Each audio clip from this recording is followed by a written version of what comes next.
चलो sir maths में पूछो।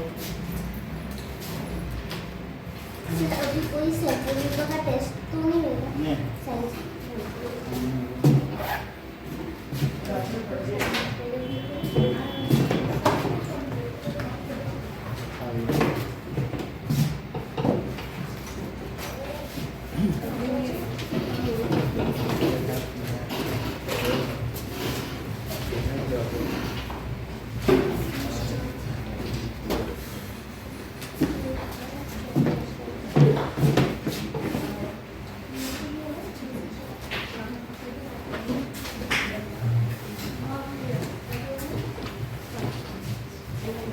क्लॉज भी आते हैं क्या?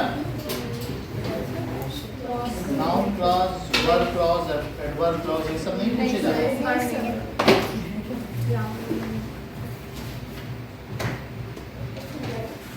प्रीपोजिशंस नहीं आते हैं?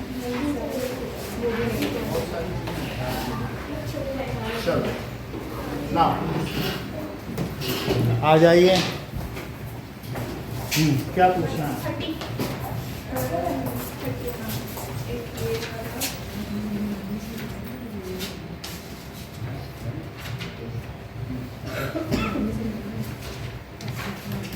चलो एक दो क्वेश्चन पहले मैथ से करते हैं।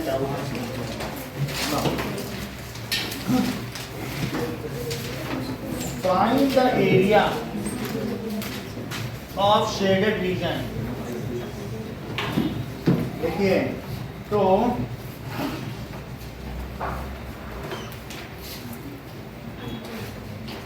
ऐसा है और ये शेडेड रीजन है, तो हमको इसका एरिया चाहिए। जबकि ये 14 सेंटीमीटर है और ये 3 सेंटीमीटर है ईच साइड, तो ये 3 सेंटीमीटर है, ठीक है। ये सब सेमी सर्कल है, तो सेमी सर्कल से बनाया गया है। अब जरा देखो तो ये पोर्शन क्या हो सकता है? ये पोर्शन स्क्वायर, ये 3 सेंटीमीटर और इधर भी 3 सेंटीमीटर होगा, तो ये दोनों ही 3 सेंटीमीटर हो गए। 3 सेंटीमीटर तो 3 और 3 कितना हो गया? 6। तो अब ये इतना कितना हो गया? 8 सेंटीमीटर। तो 8 सेंटीमीटर है तो क्या ये भी 8 सेंटीमीटर है? तो इसका रेडियस कितना हुआ? 4 सेंटीमीटर। 4 जैसे ये देखो, फिर से देखो, अच्छा ये भी है तो यहाँ से होगा, तो यहाँ से यहाँ तक ये कितना हो गया? यहाँ से यहाँ तक 8 सेंटीमीटर हो गया। इसमें 4 आ रहा है, 4 अब बार देखो इसको अगर हम ऐसा कर लें तो ये चीज ऐसी हो सकती है, एक सर्कल ये ऐसी हो सकती है, तो वास्तव में इस तरीके का स्फीयर है जिसको आधा आधा काट के बनाया गया है, ठीक है। तो इसका मतलब है कि 2 सर्कल है, so 8 centimetre is equal to how much R? Check करो तो आर और यहाँ पर भी आर तो 4r हो गए कि नहीं? So 4r is equal to 8 centimetre. ये बात समझ में आई साक्षी? तो r is equal to 2 centimetre. Now अब अगर r 2 सेंटीमीटर तो ये 2r कितना हो गया? 4 सेंटीमीटर। तो अनशेडेड रीजन कितना हुआ बोलो? Unshaded region is equal to area of small square plus 4 into area of semi circle, so that is 4 into 4 side square हो गया, और area of semi circle that is half pi into अब r कितना है? 2, तो 2 का square हो गया क्योंकि r तो 2 है ना, ठीक है। so that is equals to 16 plus 2, ये 8 pi, तो 8 into 3.14, तो फिर डेसिमल में निकालना होगा, कुछ चीजें मिल नहीं रही है, तो 16 प्लस 8 4 जा 32, 8 1 is 8, 3 11, 8 3 जा 24, और ये कितना हो गया? 25, so 25 plus 16 41.12 centimeter square. Now area of shaded region 96 minus is equals to 14 square minus area of unshaded region.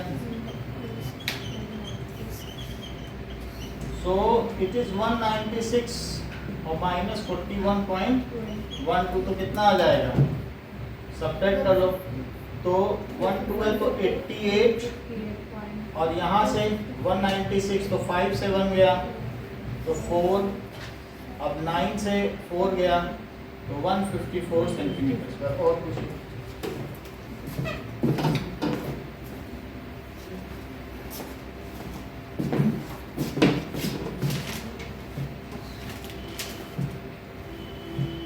है कोई?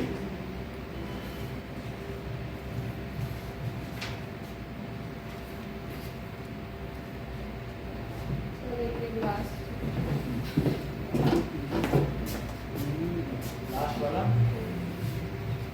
दो सर्कल के हो गए। ओके। नाउ देखो, एक केस स्टडी है जिसमें एक इन सर्कल है ऐसा तो फाइंड द लेंथ, इसमें कुछ चीजें दी गई है। Varun has been selected to design logo T shirt for students and staff. The logo design, T shirt पे डिजाइन है, different colours. In the given figure a circle with centre O is inscribed. तो circle with centre O है और ये A B C है, A B C, that is D E F. ये इसको touch कर रहा है सारा। Now the length of side A B B C and C A. तो ए बी 12 है, बी सी 8 है और सी ए 10 है। ये 10 है, इस तरीके से दिया है।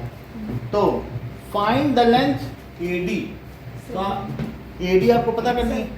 हाँ बोलो। 7 ऐसे लिखा था। अच्छा अच्छा। तो अब ये चीज है, आप इसे एक्स एक्स ले लें।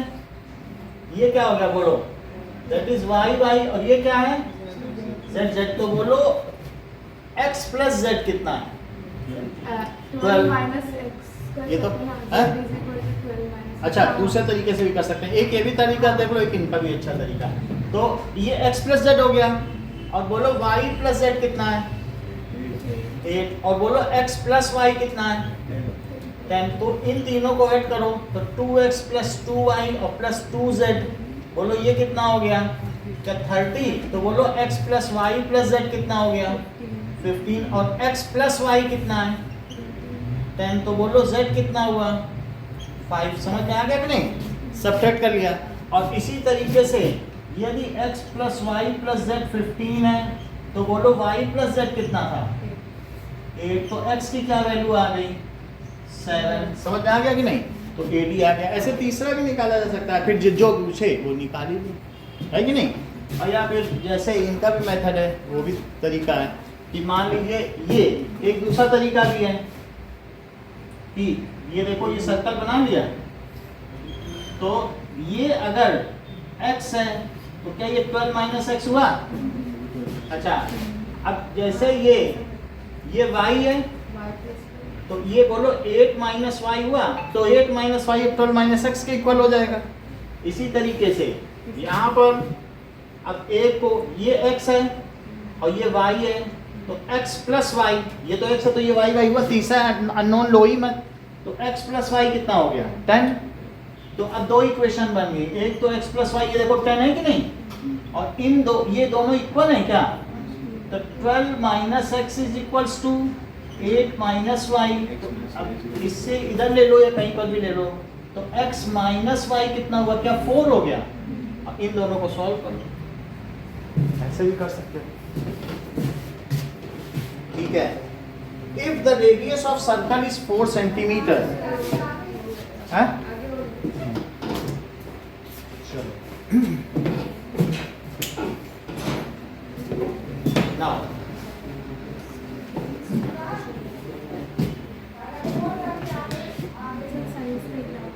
हाँ पूछो। थर्मिक रिएक्शन,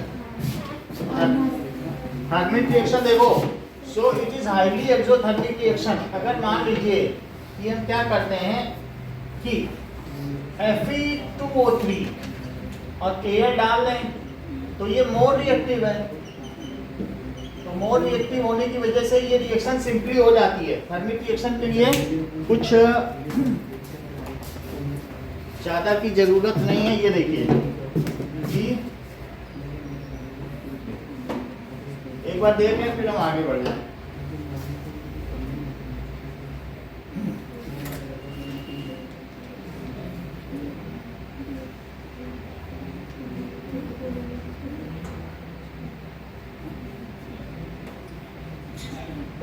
थर्मिक रिएक्शन,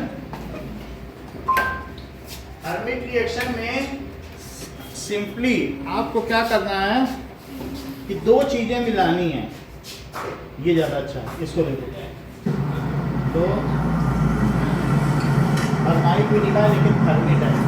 देखो इसमें क्या कराया गया है, ऊपर के पार्ट में हो रहा है और ये मैं बीच से दिखा रहा हूँ पूरा। देखो ये देखो, तो ऊपर के पार्ट में हो रहा है, यही दोनों मिलाया है और धीरे धीरे नीचे गल गया और नीचे सैंड रखी है। So it is such highly exothermic कि इससे ट्रेन को वेल्ड भी किया जा सकता है। आप ये देख लीजिए,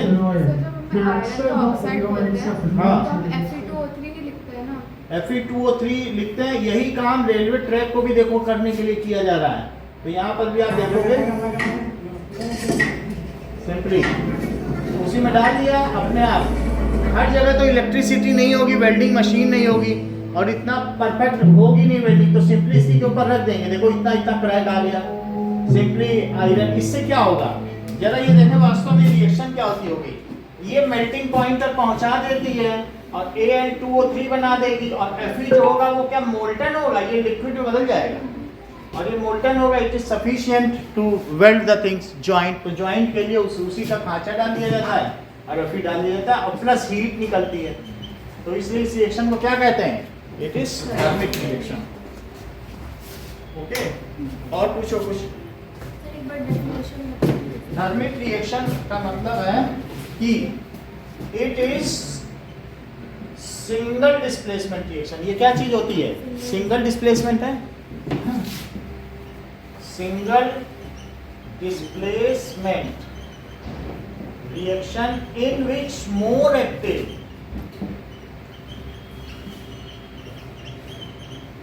metal aluminium powder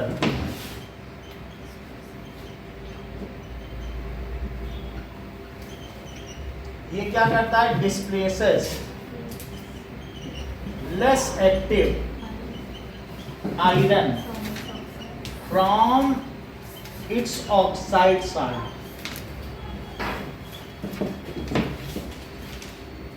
it is highly exothermic.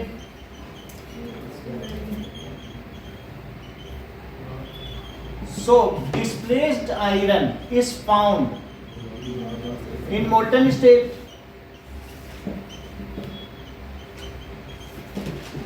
In molten state. So it is used to weld cracked railway tracks. Railway track की पटरियों को कभी वेल्ड नहीं किया जाता है, ये तुम्हें मालूम है, क्योंकि जो दो ट्रैक है उनके बीच इतना स्पेस होता है 5 सेंटीमीटर का थर्मल एक्सपेंशन के लिए। लेकिन फिर भी कभी किसी वजह से या कुछ न्यूसेंस कोई क्रिएट करता है तो रेलवे ट्रैक में बम्बार्ड कर देता है, उड़ा देता है, तो ऐसे केस में रेलवे ट्रैक को वेल्ड करना पड़ता है, तब इस रिएक्शन पे होगा, वरना रेलवे ट्रैक कभी जोड़े नहीं जाती। हाँ ठीक है।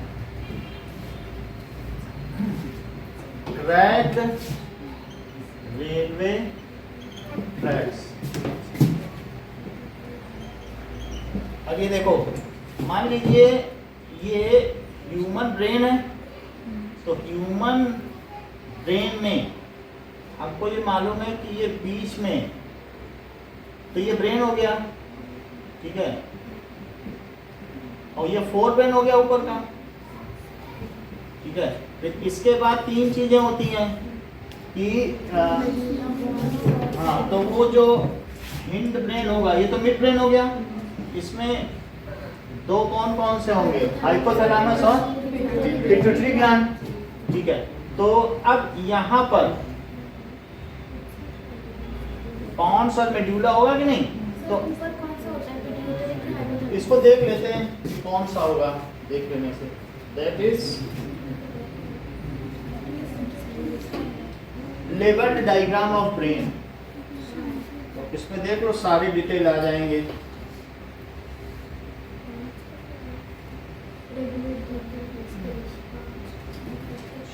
अब इसमें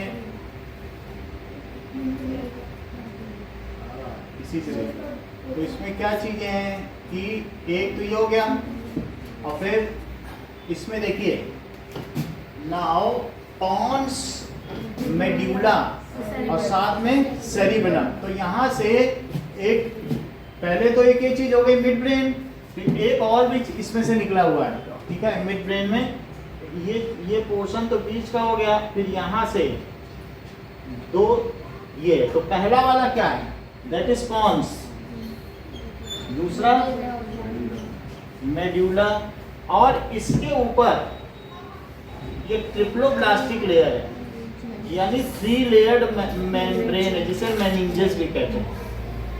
तो इसके अंदर ट्रिप्लोब्लास्टिक, एक ब्लास्ट का मतलब लेयर होती है, तो एक लेयर, 2 लेयर और उसके बीच में ये भी लेयर है, एक और लेयर होगी, तो दिस इज ट्रिप्लोब्लास्टिक। और जिनके बीच में कौन सा लिक्विड भरा होता है, सेरिब्रोस्पाइनल फ्लूइड। तो एक तरीके से ब्रेन जो है वो तैरती रहेगी, 3 लेयर यहाँ दिखाई गई है, तो इसको कहेंगे ट्रिप्लोब्लास्टिक लेयर। ये स्कल के अंदर है, ये चीज कहाँ पर है, मान लीजिए कि जैसे ह्यूमन स्कल है, तो इसको देखें आप तो पता चल जाएगा।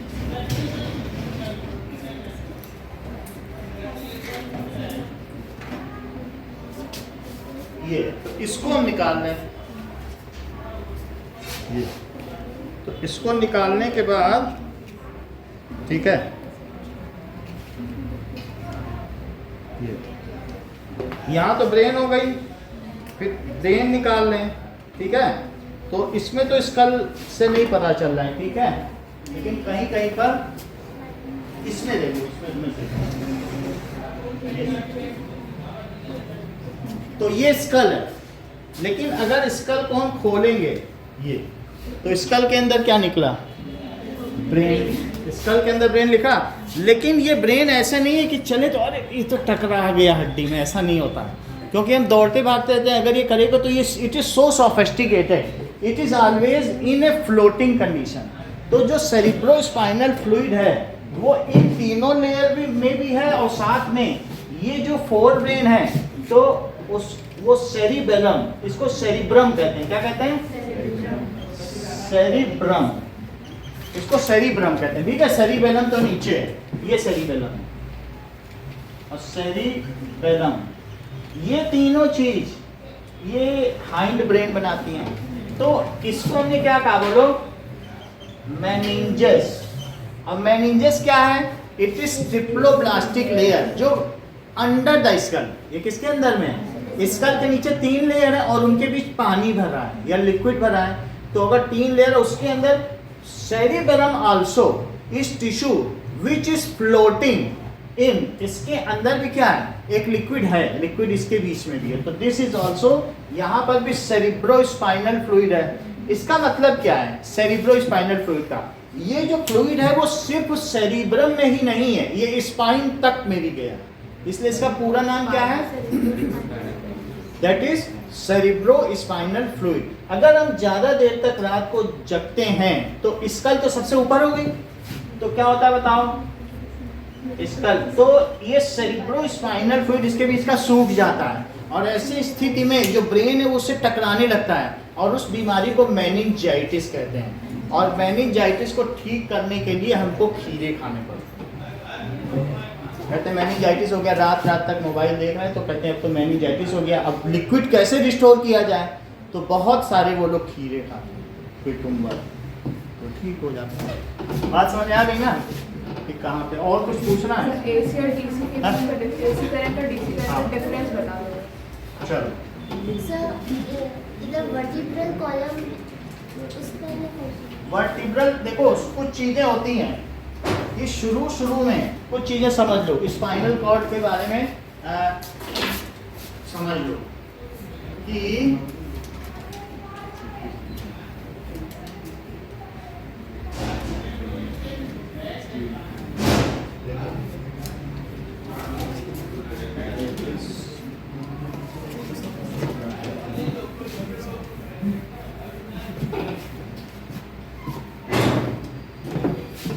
अब देखो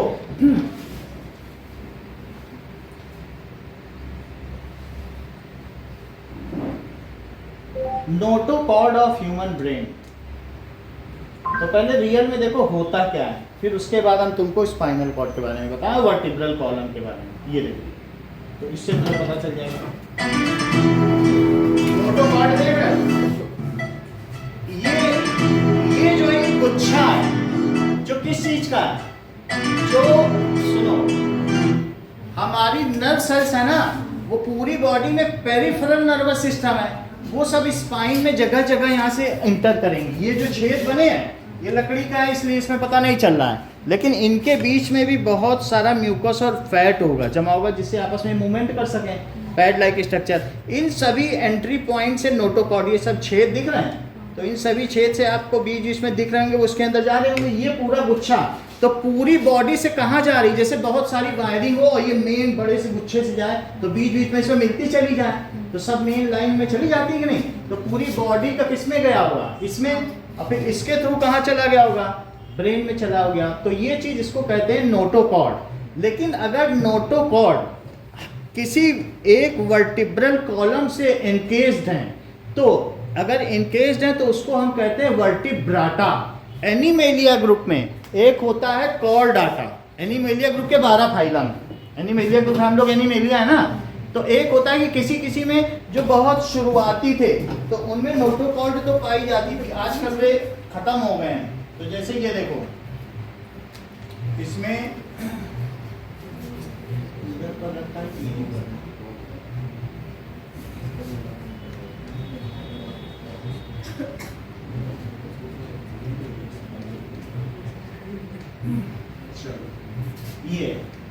ये बेलानोग्लोसस देखो, अब ये एक्सटिंक्ट हो गया है, वैसे इसमें वीडियो अवेलेबल है लेकिन ये एक्सटिंक्ट हो गया। इसमें सिर्फ नोटोकॉर्ड थी। अब 9th में भी ये चैप्टर डाइवर्सिटी आपके में हट गया ना, तो वहाँ बेलानोग्लोसस 9th में मिल जाएगा। इनमें नोटोकॉर्ड थी लेकिन ये कॉलम नहीं था, हड्डी नहीं थी। फिर बाद में इसको और अच्छा करने के लिए, क्योंकि अगर सिर्फ ये गुच्छा हो तो ये जल्दी डैमेज हो जाएगा, और लेकिन अगर इसके ऊपर एक कॉलम बन जाए वर्टिब्रल कॉलम, तो वर्टिब्रल कॉलम होने पर इसकी सिक्योरिटी हो जाएगी। लेकिन अगर हम ज़्यादा झुक के बैठेंगे तो अल्टीमेटली मान लो जैसे तुम्हारे पास स्पाइन है और तुम बाहर के पाइप को तोड़ो मोड़ो तो अंदर की नस डैमेज हो जाएंगी। कई बार जब सीधा करोगे तो नस उसी में बीच में दब भी जाती है। तो ऐसे में क्या होगा कि हमें फेंटेशन होगा, कि फिर चक्कर आएगा, अरे सीधे बैठने पे क्या हो रहा है। तो इससे हमारी चेतना में कमी हो जाएगी, हमारा रिएक्शन टाइम कम हो जाएगा अगर हमारा पोस्चर नहीं ठीक है। बात समझ में आई कि नहीं?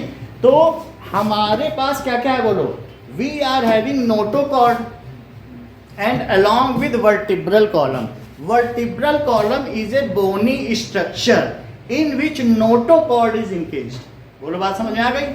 तो इसके अंदर क्या है बोलो, notochord. Notochord is further connected to various sensory neurons, क्योंकि इनके अंदर तो वो न्यूरॉन है रिले न्यूरॉन्स, और they motor neurons are coming out from it and sensory neurons are entering into it. Sensory neurons इसमें एंटर करते हैं, फिर रिले न्यूरॉन से कनेक्ट हुए, अब मोटर न्यूरॉन फिर उससे एग्जीक्यूट होते हैं अगर हमें रिफ्लेक्स एक्शन या रिफ्लेक्स आर्क चाहिए। And this is the loop, जिससे कि कोई भी कार्य का एग्जीक्यूशन होता है। हम कैसे किसी स्टिमुलस को वो करते हैं, सेंस करते हैं। तो ये बात हो गई, दैट इज। अब पूछो क्वेश्चन क्या है तुम्हारा? तो इसका फंक्शन क्या होता है? किसका? Vertebral column. Vertebral column encases notochord. Notochord तुम्हें पता चल गया। और इसको मेरु रज्जु कहते हैं। वर्टिब्रल कॉलम को क्या कहते हैं? रीढ़ की हड्डी या मेरु रज्जु कहते हैं। तो vertebral column along with brain is the central nervous system. एक पेरिफेरल नर्वस सिस्टम है और दूसरा क्या है? Central nervous system. तो सबसे पहले आप सभी चीज़ों को, क्योंकि पिछले अभी साल में पैरासिम्पैथेटिक नर्वस सिस्टम का भी पर्पस पूछा गया। क्या आप मुझे बताएंगे कि पैरासिम्पैथेटिक नर्वस सिस्टम बोल के कुछ एग्जाम में आया होगा, तब फिर मैं तुम्हें पूरा फ्लो चार्ट बना नहीं तो समझ लेते हैं, ठीक है। अब देखो, हमारे जो कंट्रोल एंड कोऑर्डिनेशन है एनिमल में, वो दो तरीके से होते हैं। बोलो कौन कौन से दो हैं? कंट्रोल एंड कोऑर्डिनेशन चैप्टर तो है ना आपके में, बोलो। करेक्ट। जैसे इन्होंने बता दिया कि जो बहुत अच्छा कंट्रोल एंड कोऑर्डिनेशन, फाइका बोलो कौन सा है? जैसा इन्होंने बताया कि नर्वस सिस्टम,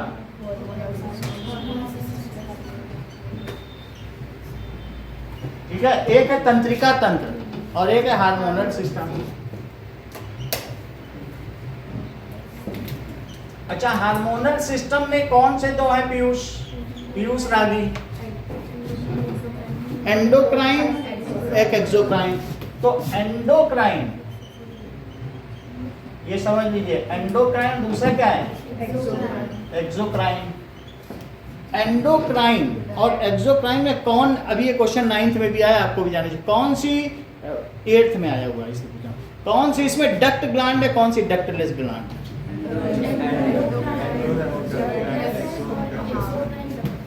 तो एक्सोक्राइन डक्ट ग्लैंड है। डक्ट ग्लैंड का मतलब है ऐसे है, तो इसमें जो जूस भरा है तो वो चीज लुढ़का देता है इसी में, तो ये जूस इसमें गिरता है, तो इसको कहते हैं डक्ट। इसको क्या कहेंगे? तो it's excretion, whatever the secretions are mixing other than blood. इसके सेक्रीशन किसमें मिलते हैं? ब्लड में नहीं मिलते हैं। ये जैसे तुम्हें पैंक्रियास में से इंसुलिन निकला तो वो तो एंडोक्राइन में आ गया, लेकिन जो पैंक्रियास में दूसरे जूस हैं, ट्रिप्सिन निकल गया, लाइपेज निकल गया, ये सब निकल गया, एमाइलेज निकल गया, पैंक्रियाटिक एमाइलेज, तो वो सब खाने में मिलता है। तो इस तरीके से ये डक्ट ग्लैंड है। तो डक्ट ग्लैंड क्या करती है? इट्स जूस, सेंटेंस पूरा करिए पीयूष, इट्स जूसेस आर, बोलो, are mixed with food other than blood. मतलब कहीं पर आपकी जो ये टंग है, ये किस तरीके की एक्सोक्राइन ग्लैंड है कि एंडोक्राइन? ठीक है, are mixed other than blood. देख लो, इसका मतलब समझो, ये डक्ट है और इसको क्या कहेंगे? ग्लैंड। ये ग्लैंडुलर टिश्यू है, जैसे तुमने कॉलमनर एपिथेलियल ऐसे टिश्यूज पढ़े हैं, तो जिसमें ग्लैंड होती है उन टिश्यूज को क्या कहते हैं? जैसे ग्लैंड का सिस्टम है तो उसे क्या कहते हैं? जैसे तुम्हारी टंग में ये सब पाया जाए तो ग्लैंडुलर टिश्यू, इसे क्या कहेंगे? Glandular tissue. तो ऐसे दो एक्सोक्राइन के नाम बताओ। Pancreas, liver. देखो, पैनक्रियास, ठीक है, लीवर भी करता हो, टंग, हाँ टंग, ये सब चीज हो गई, ठीक है। और कहीं हो तो स्टमक भी इसी में आ जाएगा, stomach is a gland, stomach.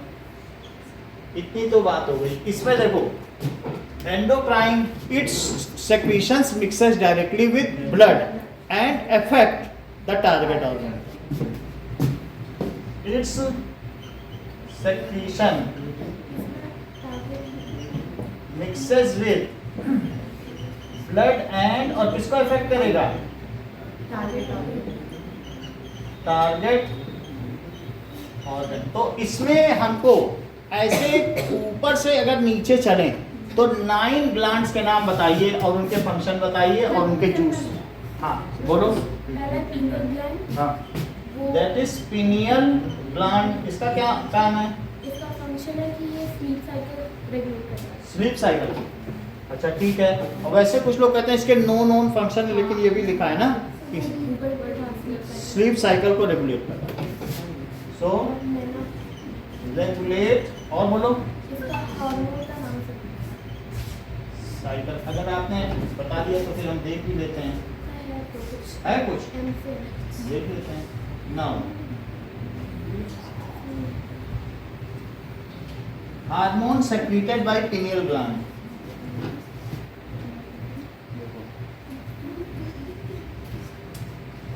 Pineal body and epiphysis cerebrum, ठीक है।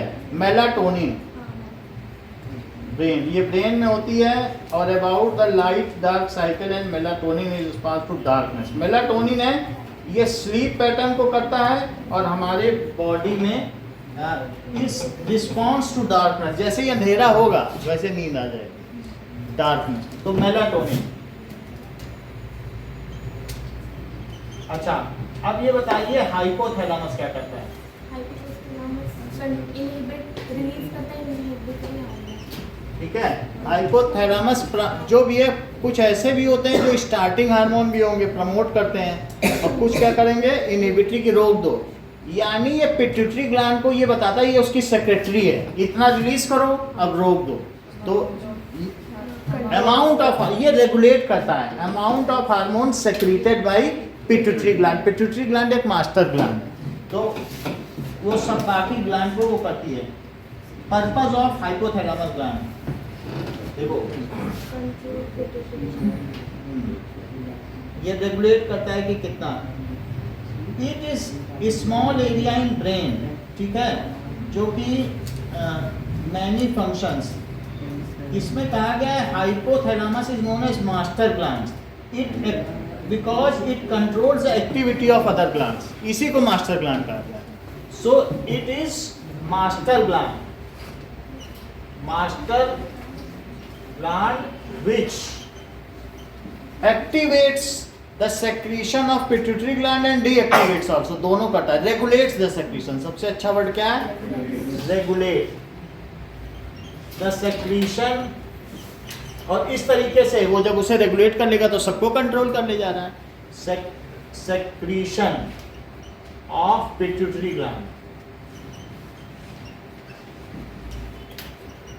तो पिट्यूटरी ग्लैंड से जो हार्मोन निकलेगा वो दूसरे इसको ग्लैंड्स को एक्टिवेट करेगा। तो इसलिए in this way it controls the function of other glands.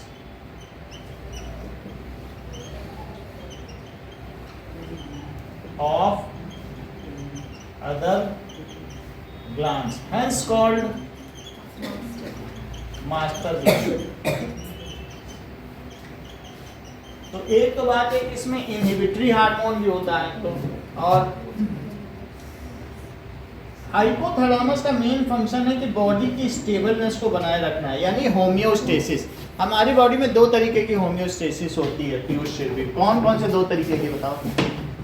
एक थर्मल होम्योस्टेसिस होती है, दूसरी पीएच होम्योस्टेसिस। यानी इसका मतलब क्या है? थर्मल होम्योस्टेसिस का मतलब है कि हमारे बॉडी का जो आइडियल टेम्परेचर है वो 37 डिग्री सेल्सियस या फिर 98.6 डिग्री फ़ारेनहाइट, ये बिल्कुल मेंटेन रखना। ये काम हाइपोथैलेमस का। सो होम्योस्टेसिस का मतलब है कि बॉडी की एक जैसी अवस्था बनाए रखना, इसका मतलब हम समझते हैं। लाओ, ठीक है। हाँ, रेगुलर स्लीप की बात करें, इट रेगुलेट्स स्लीप साइकिल, और इसमें मेलाटोनिन नाम का हार्मोन निकलता है, मेलाटोनिन। अब देखिए, अब हम लोग देख लेते हैं कि एक चीज देख लेते हैं, एटिमोलॉजी ऑफ होम्योस्टेसिस। वास्तव में ये शब्द कहाँ से आया? होमियो का मतलब देख लें। होमियोस का मतलब क्या है? Which means similar and stand still, ठीक है, रिस्पेक्टिवली। होमियोस, कोई बात नहीं, कोई ज्यादा मतलब नहीं करे, एक जैसा बनाए, ठीक है। सो इट मेंटेन्स, ये क्या करेगा? होम्योस्टेसिस। होम्योस्टेसिस का मतलब है constant body condition, that is thermal and pH. दो तरीके के होम्योस्टेसिस हैं। तो थर्मल तो तुमको मालूम है 37 डिग्री सेल्सियस या 98.6 डिग्री फ़ारेनहाइट, और पीएच 7.18 है। कितना होता है पीएच ऑफ ब्लड?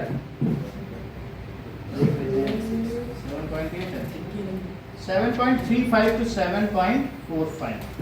और वैसे the pH of blood close to 7.40 का आ जाए 7.40। ये अल्कोहल का है 7.18। तो इस ये काम कर देगा, ठीक है। और इसको मास्टर ग्लैंड भी कहा गया है, ये सारा काम करता है।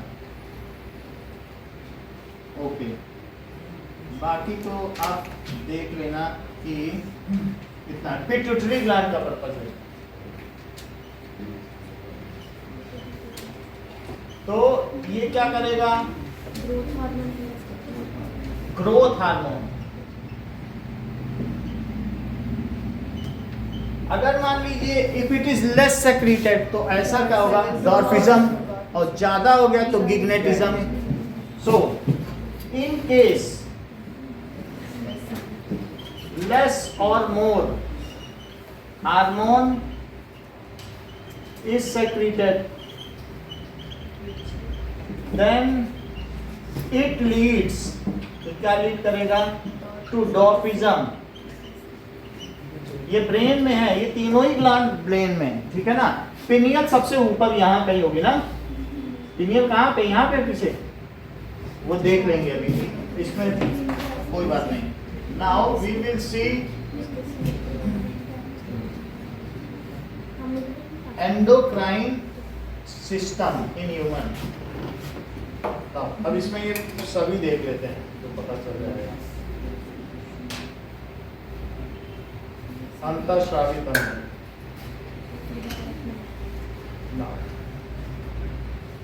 चलो, तो ग्रोथ हार्मोन हो गया डॉर्फिज्म और गिग्नेटिज्म। गिग्नेटिक का मतलब क्या हुआ? बहुत बड़ा। अब ये देखिए, इसमें दिखाया गया पिनियल ग्लैंड, ये जो है इधर पर है, पीछे में यहाँ कहीं है पिनियल। ठीक है, पिनियल ग्लैंड, पिनियल की स्पेलिंग देखना, PINEA, पिनियल ग्लैंड। तो ये पिट्यूटरी ग्लैंड हो गई। और क्या पर्पस हो सकता है? फंक्शन ऑफ पिट्यूटरी ग्लैंड,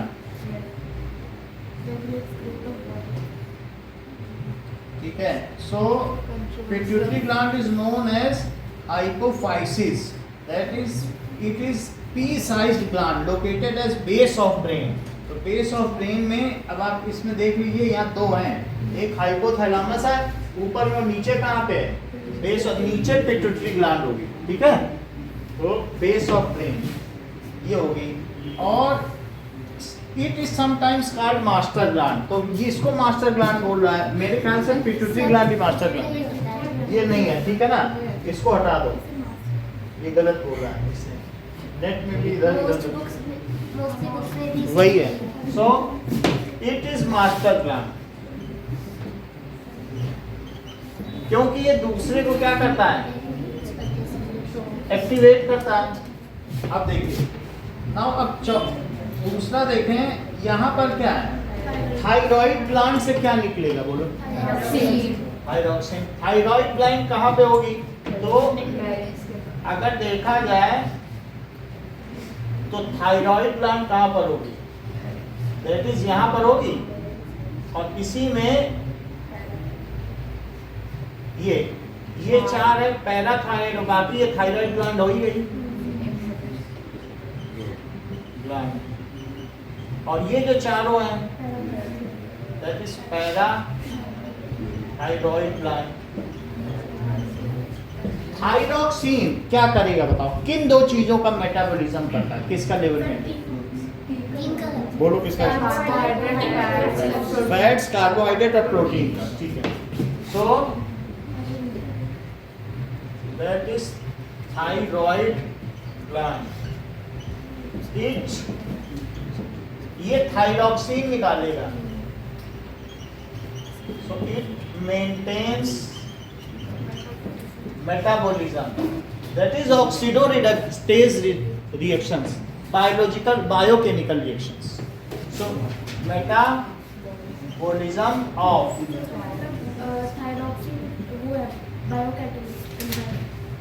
जो थायरॉक्सिन है वो इन सब के लेवल को ठीक करेगा, तो इसका मतलब क्या हुआ कि इनको कंट्रोल करता है।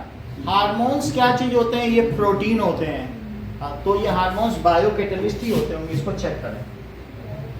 That is are hormones bio catalyst,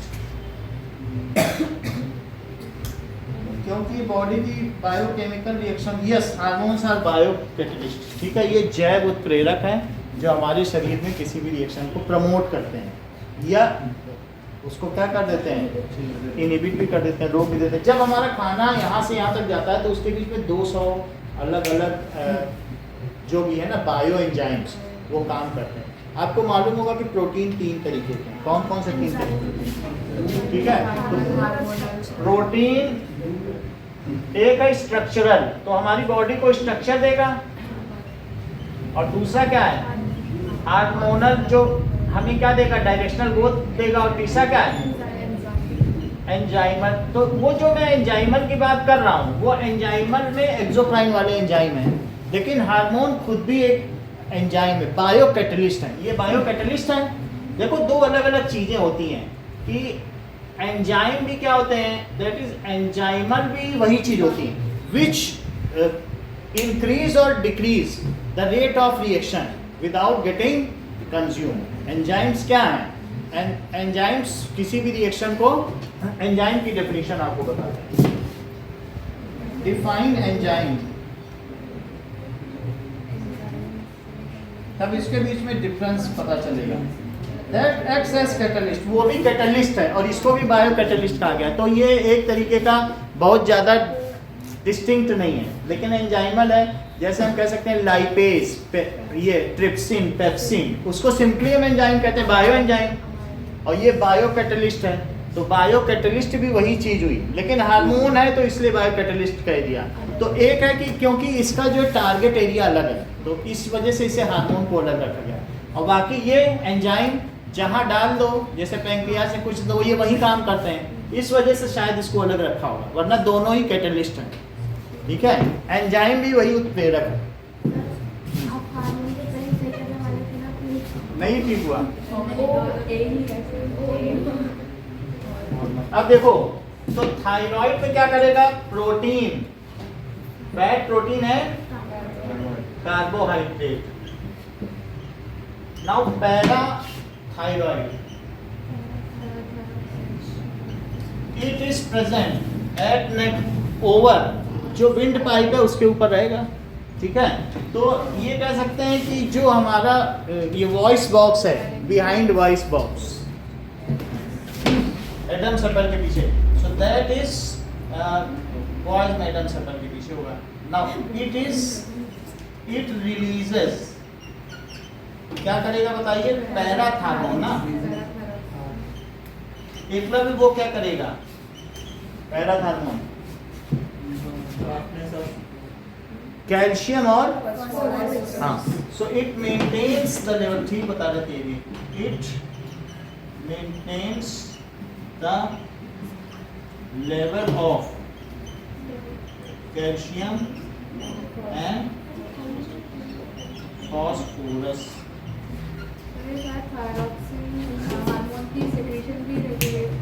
ये देख लेते हैं, फंक्शन ऑफ पैराथायरॉइड ग्लैंड।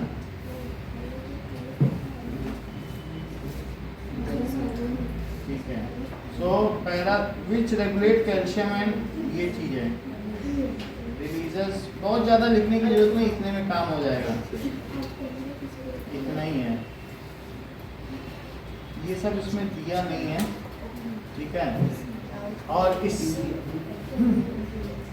अगर मान लो ये सही तरीके से इनको ना करें रिलीज, तो क्या होगा, कौन सा रोग हो जाएगा, ऑस्टियोपोरोसिस। ऑस्टियोसेल समझते हो, ऑस्टियोसेल का मतलब हड्डी, और बोन में ही कैल्शियम और फास्फोरस चाहिए। तो अगर ऑस्टियोस में छेद हो गए, तुम्हारी बोन डेंसिटी कम हो गई, तो तुम्हारा हाथ ऐसे गिरेगा, बोले हाथ ऐसे गिर गया तो टूट गया, फ्रैक्चर हो गया।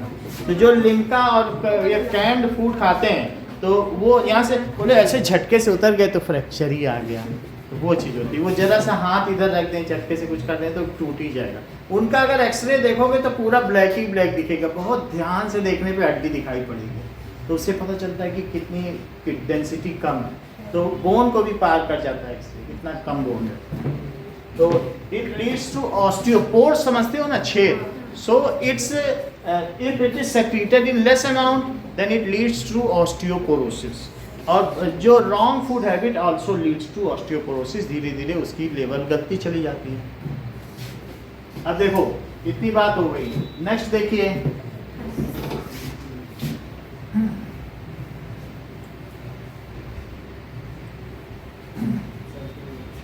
अगला वाला क्या होगा इसके ठीक नीचे, थाइमस क्या करेगा? थाइमस रिलीज करता है और एनहांस करता है।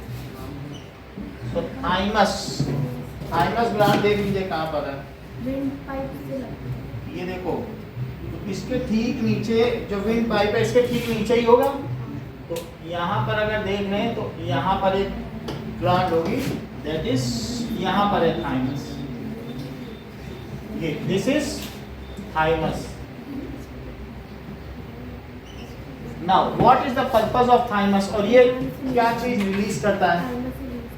थाइमोक्सिन, थाइमस ही रिलीज करता है, और इसका पर्पस क्या है? हाँ, थाइमस रिलीज करेगा, और ये बच्चों में इम्यून सिस्टम डेवलप करता है। बड़ों में कम। हाँ, so it enhances immune system. इसीलिए जो कोरोना की वैक्सीन है बच्चों को सबसे बाद में लगाई गई, क्योंकि उनमें ये ग्लैंड एक्टिव रहता है। तो बच्चे में क्या है कि उनकी इधर उधर की खेलने की कुछ हैबिट है, तो उनको इम्यून ज़्यादा चाहिए होता है, तो उनका इम्यून बहुत स्ट्रांग होता है। Enhance immune system in children. अब इसके नीचे आ जाओ, तो और दूसरी कौन सी है? पैंक्रियास। पैंक्रियास तो आपको पता है कि फिर स्टमक के पीछे या उसके नीचे बना देते हैं। अगर स्टमक बना रहे हैं जैसे, तो इसके नीचे ही हम बना देते हैं, ऐसे ही बनाते हैं कि नहीं? तो पैंक्रियास को अग्नाशय क्यों कहते हैं? क्योंकि ये इसमें से इंसुलिन सेक्रीट होता है, और इंसुलिन ब्लड में मिलता है, और क्या वो जब ब्लड को ग्लूकोज को तोड़ता है तो क्या बहुत एनर्जी या हीट पैदा होती है बॉडी में, तो इसी वजह से इसको अग्नाशय कहा जाता है। और जिसमें इंसुलिन अगर कम सेक्रीट होगा तो ऐसे केस में ब्लड नहीं टूटेगा, तो वो थोड़ा सा चलेगा तो वो थक जाएगा, उसको डायबिटीज़ है, क्योंकि अब वो फिर ब्लड में शुगर लेवल बढ़ता चला जाएगा। वो ब्लड शुगर तो टूट नहीं रहा है ग्लूकोज, और ऐसे होने पर क्या होगा? अगर ब्लड में शुगर लेवल बढ़ गया एक लेवल तो क्या होगा? डायबिटीज है, तो ब्लड में शुगर लेवल ज़्यादा है, इसी को डायबिटीज़ कहते हैं। उससे क्या होगा? इंसुलिन नहीं सेक्रीट हो रहा है या कम सेक्रीट हो रहा है, तभी तो ब्लड में शुगर लेवल बढ़ा। उससे क्या होगा?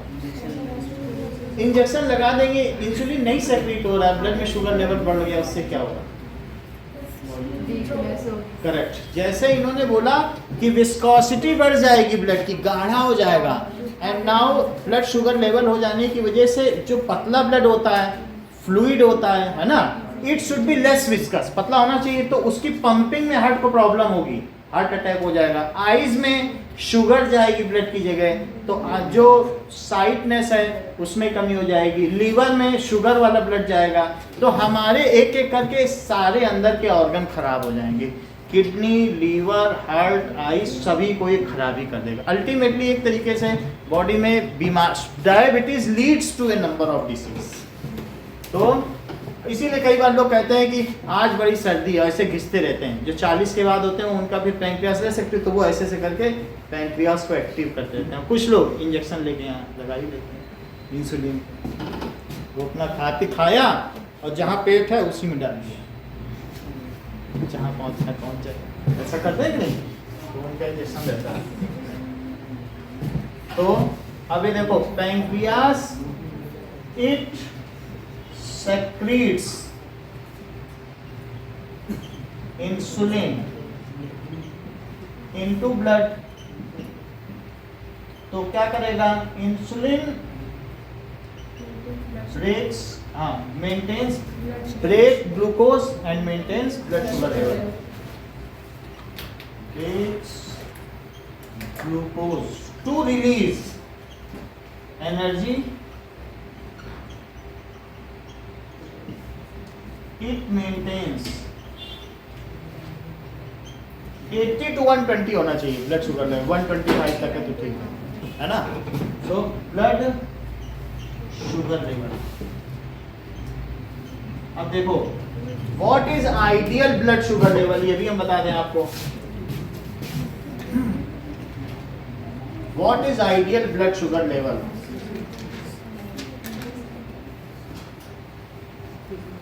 सो 140 mg पर डेसीलीटर। तो डेसीलीटर का क्या मतलब होता है? इट शुड बी 140 मिलीग्राम पर डेसीलीटर। देसी का मतलब क्या होता है? डेका का मतलब बोलो 10 टाइम्स, और देसी का मतलब 1/10। सेंटी का मतलब है कि 100 और मिली का मतलब 1000। तो देसी जब कोई कहे देसी दैट इज 1/10, सेंटी 1/100, मिली 1/1000। इतनी बात समझ में आ गई? अगर कोई कहे माइक्रो तो 1/10⁶, नैनो 1/10⁹, पिको 1/10⁻²। इसी तरह से देसी से भी ऊपर आ जाएगा। अगर आपसे कहे डेका तो 10 times, hecto 100 times, kilo 1000, mega 10⁶ times. इतनी बात समझ आ गई कि अगर आगे भी हम बढ़ते चले जा सकते हैं ना, तो और भी इससे आगे भी होता है। मेगा, गीजा, टेरा, पीटा, ऐसे चलते चले। गीजा 10⁹ है, टेरा 10⁹। तो वो तुम लोगों को पता है गीजा हर्ट्ज समझते हो ना, वो कहते हैं इतने जीबी, तो फिर वही सी फिर टीबी भी सुने होंगे। तो मेगा गीजा 10⁹ टाइम्स, और फिर टेरा 10⁻12 टाइम्स, और पीटा, ठीक है। इसलिए जोटो बोलो नहीं, ये 15 है। ये ऑटो बोलो, बात समझ आ गई? ये सब अलग अलग है।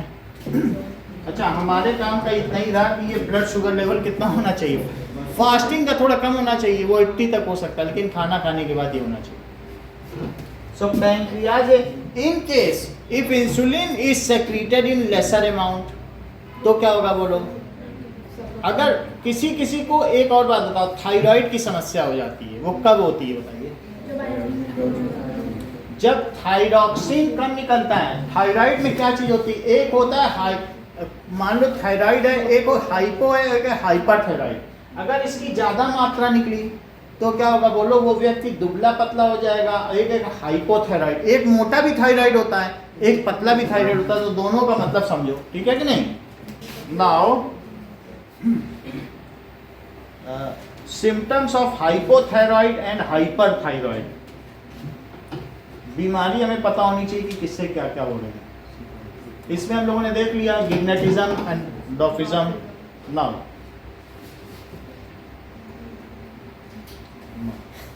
अब देखिए हाइपोथायराइड एंड हाइपरथायराइड, ये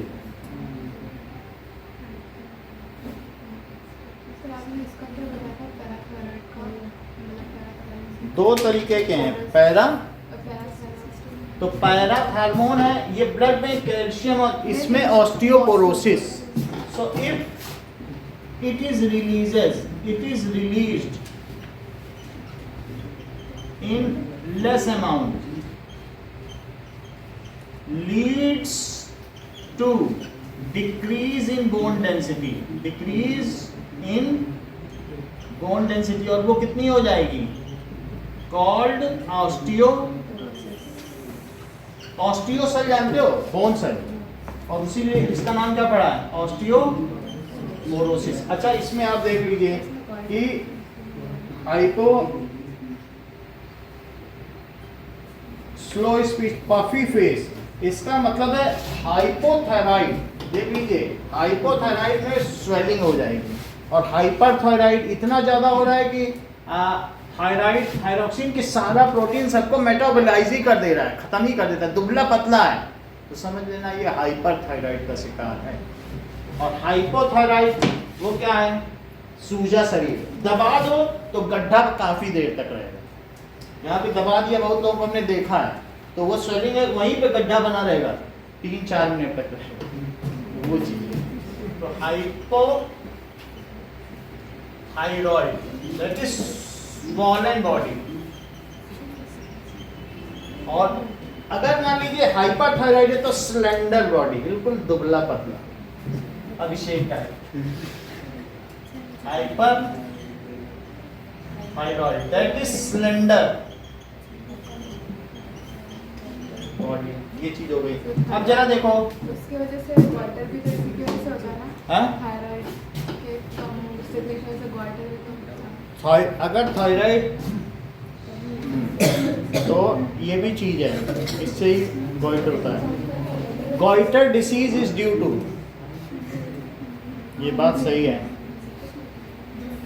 तो आयोडीन कौन निकालता है, थायराइड हार्मोन से ही क्या होता है, सो थायरोक्सिन किसकी वजह से है। अब जरा देखो, if there is less iodine in body तो थायरोक्सिन नहीं बनेगा, फिर गॉइटर भी हो जाएगा। हाँ, मेटाबॉलिज्म नहीं हो पाएगा।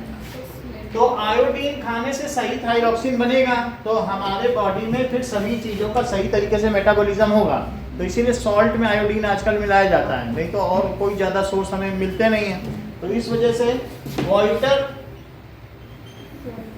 गॉइटर का मतलब है कि मान लीजिए किसी पर्सन को ये गर्दन में ऐसा हो जाए तो उसको क्या कहेंगे, ऐसा तुमने देखा भी होगा कि ये देख लो कि गॉइटर डिसीज, ये देखो ये ऐसा हो, ये देखो घेंघा रोग।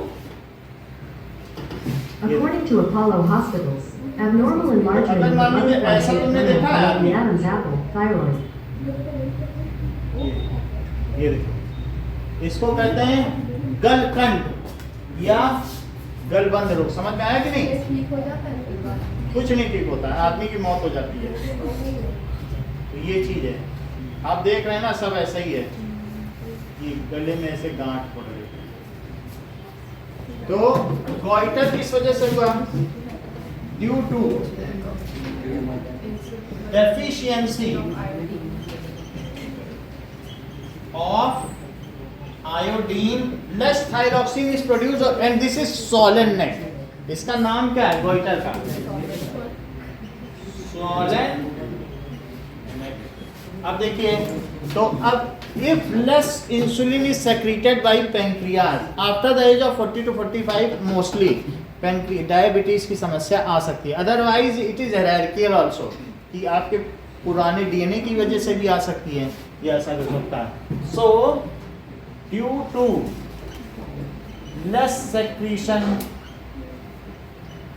ऑफ इंसुलिन, ठीक है, blood sugar level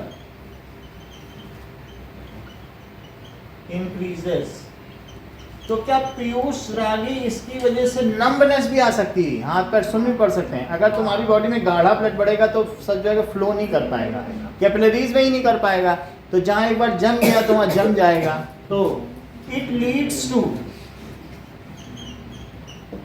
response time मुझ देर से होगा किसी चीज को, नंबनेस, ठीक है। ये और क्या हो सकता है, हार्ट अटैक, और that is loss of sight, sight भी कम हो जाएगी।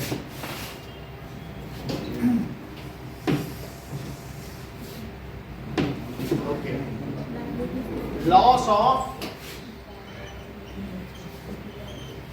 साइड, वो डिसफंक्शन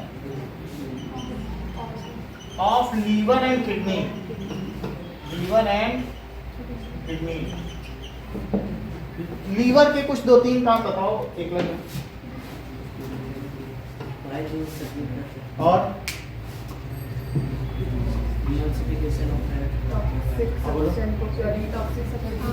टॉक्सिक सब्सटेंस को ये डिटॉक्सिफाई करता है। इसके अलावा ये क्या बनाता है, यूरिया, जिसको कि क्या किडनी यूरिया बनाता है कि लीवर? लीवर बनाता है, किडनी एक छन्नी है, समझो फिल्टर है, वो सिर्फ यूरिया को अलग कर देता है, बनाता नहीं है। तो वो अलग कर दिया, फिर उसने ब्लड को वहां भेजा, वहां से फिर यूरिन अलग हो गया। और एक क्या काम है? नहीं, ये जो अभी बोले तो बोलो, ये करेक्ट बोला। ग्लाइकोजन को स्टोर करता है, ये हमारी बॉडी का स्टोर हाउस है। वैसे तो 42 फंक्शंस हैं, लेकिन ये 3-4 आपको सिखाए जा रहे हैं। सबसे मुख्य चीज लीवर है। अगर लीवर सही काम नहीं करेगा तो फिर चेहरे पे चमक ही नहीं होगी। पता चल जाएगा किसी के चेहरे पे चमक नहीं तो कभी लीवर खराब है। तो सारी समस्याएं, सबसे मुख्य चीज हमारे बॉडी की क्या है? मेन ऑर्गन लीवर है। तो इसीलिए वो लीवर ऐसा दिखेगा, ब्राउन। अब देखिए, तो ये बात हो गई हार्ट अटैक, लीवर और किडनी का भी डिसफंक्शन हो जाएगा, क्योंकि ब्लड ही सही नहीं होगा तो छनेगा कहाँ पे। अगली चीज है, इसके बाद कौन सा आएगा? Adrenal gland. एड्रीनल ग्लैंड से एड्रीनलिन सेक्रेट होगा, so it secrets adrenaline which is tranquilliser. वो क्या है कि हमको एक ऐसा इफेक्ट देगा, सूदिंग इफेक्ट, यानी अदरवाइज एंजाइटी रहेगी किसी भी समय में। ये कई तरीके का है एड्रीनल ग्लैंड। एक तो ये इमरजेंसी ग्लैंड भी है कि ये adrenaline regulates the heart beating rate, blood pumping rate, और दूसरी चीज़ों को ये रेगुलेट करता है। In case of emergency a high kind of at large rate metabolism takes place and proportionally the heartbeat, the blood pressure all increases to release that much of energy and we suddenly escape out of that situation. हम 6 inch भी नहीं उछल पाएंगे, लेकिन सांप के आ जाने पर हम 3 फीट उछल जाएंगे। तो कैसे ऐसे अचानक हो जाता है? या हम कभी ना भी चढ़े, पेड़ पे अचानक चढ़ने लग जाएंगे। तो हमें क्या कर सकता है कि it saves us under from emergency condition. तो ये चीज़ है, it is called emergency gland. तो अगर किसी में ये, इसको कहते हैं एड्रेनलिन को एंटी डिप्रेसेंट। देखो, या तुम ट्रैंक्विलाइजर भी कह सकते हो। तुम किसी भी दुकान में चले जाओगे तो ये हमको डिप्रेशन से हटाता है, सूदिंग इफेक्ट देता है एड्रेनलिन। तो कई लोग ट्रैंक्विलाइजर लेते हैं कि भाई हम डिप्रेशन में, कुछ लोग ट्रैंक्विलाइजर नहीं भी लेंगे तो आसपास विस्की मिल जाएगी, उसको ले लेंगे, क्योंकि उससे नर्वस सिस्टम को ही वो पैरालाइज कर दें तो उनको डिमोरलाइज ही नहीं होंगे। जब तुम्हारी नसें सोचने के ही काबिल ना रहें तो तुमको डिमोरलाइज हो गए, सोच ही समझ ना सको तो खुशी ही खुशी है। तो ये भी चीज है। तो इस तरीके से इट इज ट्रैंक्विलाइजर। और दूसरा बताया एंटी डिप्रेसेंट, ठीक है, और एंटी डिप्रेसेंट। अगले क्लास में इस पे बहुत कुछ कहा गया है, तो इतना तो तुम्हें समझ में आ गया ना, एंटी डिप्रेसेंट है।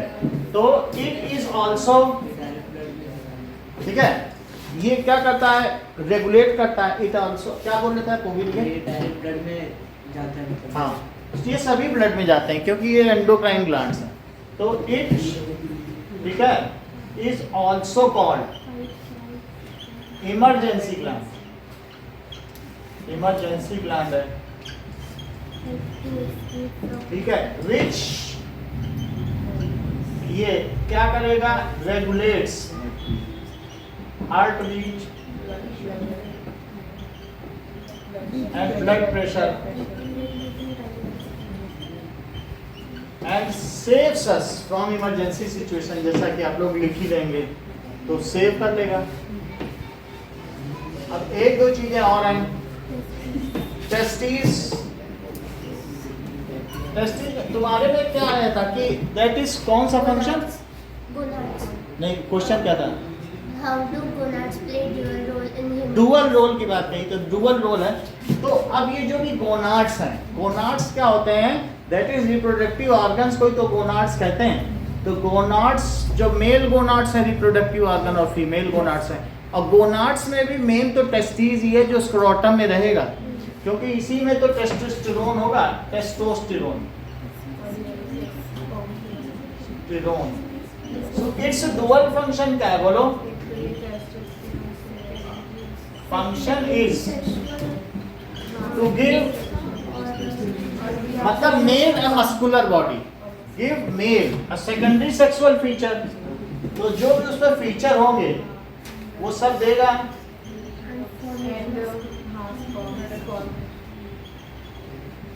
And formation of, production of sperm, जो भी लिखो, प्रोडक्शन ऑफ स्पर्म।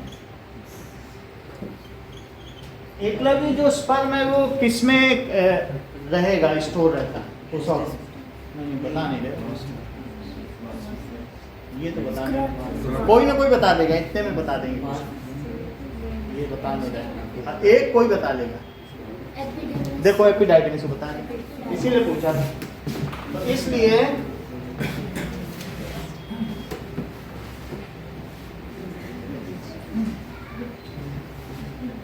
ना, अब देख लो कि ये इस तरीके से है, तो ये यूरेटर है और ये है यूरिनरी ब्लैडर। इतनी बात समझ आ गई? अब इसके बाद यहाँ पर ये स्क्रोटम है, और स्क्रोटम में यहाँ पे ये क्या है? एपिडाइडमिस। तो यहाँ से जो ये चीज आई वो वास डिफरेंस हो गया, और ये चीज यहाँ से आने के बाद, ठीक है, अब ये देखिए, ये यहाँ से निकाला जाएगा, ऐसे ये फिगर बना हुआ है, तो ये भी देखो ऐसे बनाना। और फिर इसके बाद यहाँ पर ये यूरेथ्रा है, तो मेल में जो यूरिन की और स्पर्म की ओपनिंग एक ही होती है। इतनी बात समझ आ गई? ये इसके पीछे जाएगा, और यहाँ पर पीछे जाने पे क्या है बताओ? सेमिनल वेसिकल, एक ग्लैंड होगा सेमिनल वेसिकल, ये इसके पीछे जा रहा है, और ये है, ये प्रोस्टेट ग्लैंड, यहाँ से होते हुए इसका यहाँ पर किसी में मिल जाएगा। ये बताओ पीयूष रागी, अगर प्रोस्टेट ग्लैंड बढ़ जाती है तो क्या होता है? बताओ, ये क्वेश्चन तो आया है कई बार, बोलो। बहुत लोगों के पेरेंट्स का प्रोस्टेट ग्लैंड का ऑपरेशन भी हो चुका है, सबको पता है, तुमको क्यों नहीं पता? चलो ठीक है। तो इस तरीके से it gives us production of sperm, और जैसा एकलव्य ने बताया, इट इज स्टोर्ड। ये कहाँ स्टोर रहेगा? It is having a coiled structure until it is ejaculated। ये तब तक स्टोर रहेगा जब तक इसे बाहर फेंक नहीं दिया जाता है। एपिडाइडिमिस, एपिडाइडिमिस हो गया, डाई, ये बात ठीक है। ये क्या है? इट इज ऑल, ये सब स्क्रोटम में है ना, तो it is the pouch. Why it is in pouch and why it is outside the abdomen? बोलो रोमिन। बॉडी से नॉर्मल टेम्परेचर कम रहता है, 3 डिग्री टू 3 डिग्री ये कम रखेगा, अदरवाइज स्पर्म कभी लाइव जाएंगे। अब तो यहाँ पर ये बात बता दी गई, ये है सेमिनल वेसिकल, और ये क्या है? Prostate gland. अच्छा, ये है वास डिफरेंस। ये चीज क्या है, इसका नाम बताओ? यूरेटर, और दिस इज यूरिनरी ब्लैडर। अच्छा, प्रोस्टेट ग्लैंड के बढ़ जाने पर यूरिन पास करने में बहुत दिक्कत होती है, तो इसलिए प्रोस्टेट ग्लैंड का ऑपरेशन होता है। इंटरमिटेंट यूरिन ड्रिपिंग होती है, फिर यूरिन पास नहीं हो पाता है, तो इसलिए प्रोस्टेट ग्लैंड का ऑपरेशन कराया जाता है। What does it mean by vasectomy? Yes, इसको कट किया जाता है और लाइगेट कर दिया, बांध दिया जाता है, ठीक है, सो दैट कि यहाँ से इस पर नहीं जाए।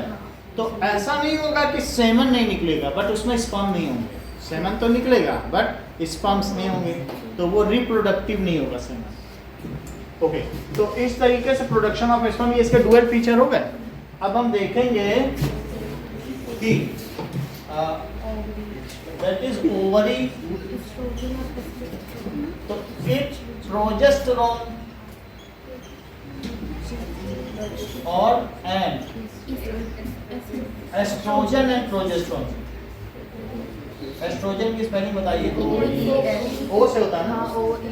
सिर्फ दोनों ही होता है, नहीं हाँ, तो वो हमने देखे इसीलिए आपसे पूछ लिया। कि ना दोनों में से कोई भी दिख रहा है करेक्ट है। दोनों चल जाते हैं ना? हाँ, दोनों। चलो, तो इसका मतलब है जो एस्ट्रोजन होता है ये क्या काम करेगा? एस्ट्रोजन प्रेगनेंसी में हार्मोन रिलीज होता है, सॉरी ऑस्ट्रेजन। हाँ, देखो ये क्या करता है कि मान लीजिए एस्ट्रोजन के कुछ काम हैं, तो दिस इज, अगर देखें, हाँ, वो जो फॉलिक्स हैं उनको ये मैच्योर करेगा कि नहीं? अब ये देखो कि ये दिस सर्विस है,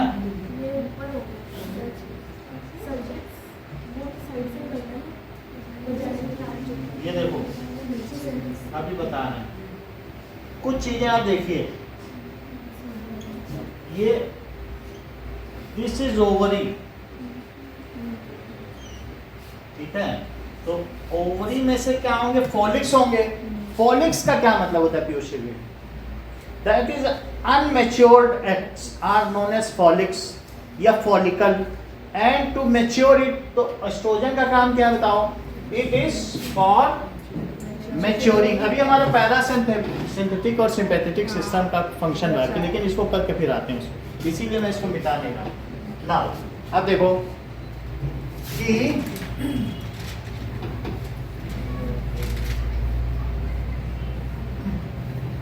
एस्ट्रोजन के बहुत सारे काम हैं। बोलो एंडोमेट्रियम में इसका क्या काम है? यस, दैट इज ब्लड और म्यूकस की ये जो paddy lining endometrium, so it is prepared by oestrogen, and if egg is not fertilized, because life of egg is 1 day, within 1 day, then जो भी एग है वो egg यहाँ से निकला, अगर उसको यहाँ से चलते चलते 1 डे में फर्टिलाइज नहीं हुआ तो इसके बाद ये एग ऐसे आ जाएगा और डिजेनरेट हो जाएगा। इसको यहाँ से यहाँ आने में, रिलीज होने से यहाँ आने में 5 दिन लगेगा। 5 दिन वैसे भी लगेगा, फर्टिलाइज होगा तब भी 5 दिन में ही ये जाइगोट से एम्ब्रियो बनेगा। तो चाहे बने या ना बने 5 दिन का सफर है। 5 दिन बाद जब यहाँ आएगा, डिजेनरेट हो चुका होगा, तब उसके बाद का काम शुरू हो जाएगा। में भी फर्टिलाइज हो सकता है क्या?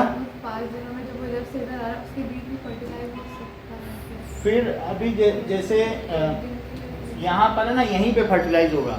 अभी बहुत सारे लोगों की चिंता का विषय है कि ये जो कौन सी है, ऑक्टोपस को एक उन्होंने एक्वेरियम में रखा था और 5 साल से ऊपर हो गया, वो किसी फीमेल के संपर्क में नहीं आया, और ये मेल के संपर्क में नहीं आई थी और फिर भी उसने बच्चे दे दिए। अब जो है साइंटिस्ट का दिमाग खराब, ये कैसे हो गया? उसने 4 बच्चे दे दिए, अभी कल की न्यूज़ है। वैसे हुआ होगा नहीं चाहिए। चलो, इतनी बात समझ आ गई। तो एस्ट्रोजन के काम बताओ। Estrogen it matures the follicles या unmatured ovum, it matures, that is मैं फॉलिक्स लिख रहा हूं या फॉलिकल लिख रहा हूं, as it releases folic acid. Oestrogen है, इसमें एक एसिड भी प्रेजेंट है जिसे फॉलिक एसिड कहते हैं। सो मैच्योर्स फॉलिकल, दैट इज अनमैच्योर्ड है। और 2 काम और बताओ एकलव्य, अभी बताएं दोनों काम। इट डेवलप्स एंडोमेट्रियम लाइनिंग, ठीक है, एंडोमेट्रियम है, जैसे ये अंदर की लाइनिंग एंडोमेट्रियम है, ये मायोमेट्रियम है, और ये बाहर है तो हाइपोमेट्रियम या एपिमेट्रियम कह सकते हो। 2 है, एंडोमेट्रियम और मायोमेट्रियम पूरी तरह से डिस्ट्रॉय हो जाते हैं। तो it develops myometrium, that is myo है तो मायोमीट्रियम। तो ये कोई भी चीज है, ये जो इसके संपर्क में है वो एंडोमीट्रियम, बीच वाली मायोमीट्रियम, ये हाइपोमीट्रियम। क्या? हाँ, तो 3 काम बताओ ना। इट डेवलप्स एंडोमीट्रियम, एक और बचा है, बिल्कुल सही, एंड डेवलप्स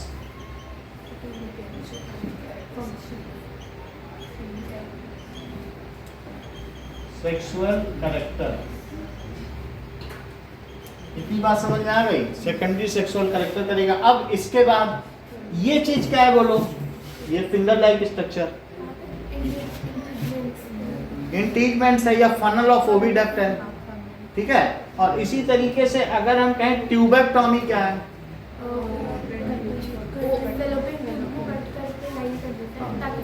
तो ये इसी को ट्यूबेक्टोमी कहते हैं। फैलोपियन ट्यूब है ना, एक्टोमी कटिंग, तो ठीक है कि नहीं। सो उसी टॉमियो का मतलब कट है, तो ट्यूबेक्टोमी। और एटम अनकट, एटम नाम कहाँ से पड़ा? ए प्लस टॉम, नॉन कट, जिसे न कट किया जा सके वो एटम है।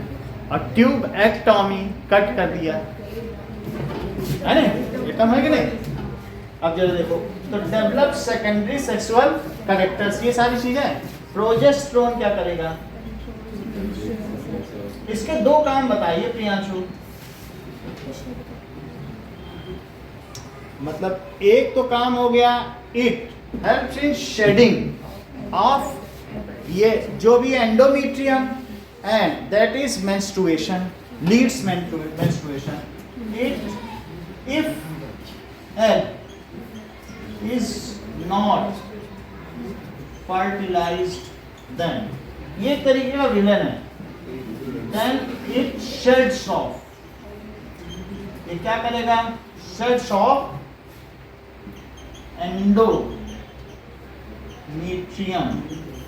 endometrium करेगा, and which leads, उससे क्या होगा?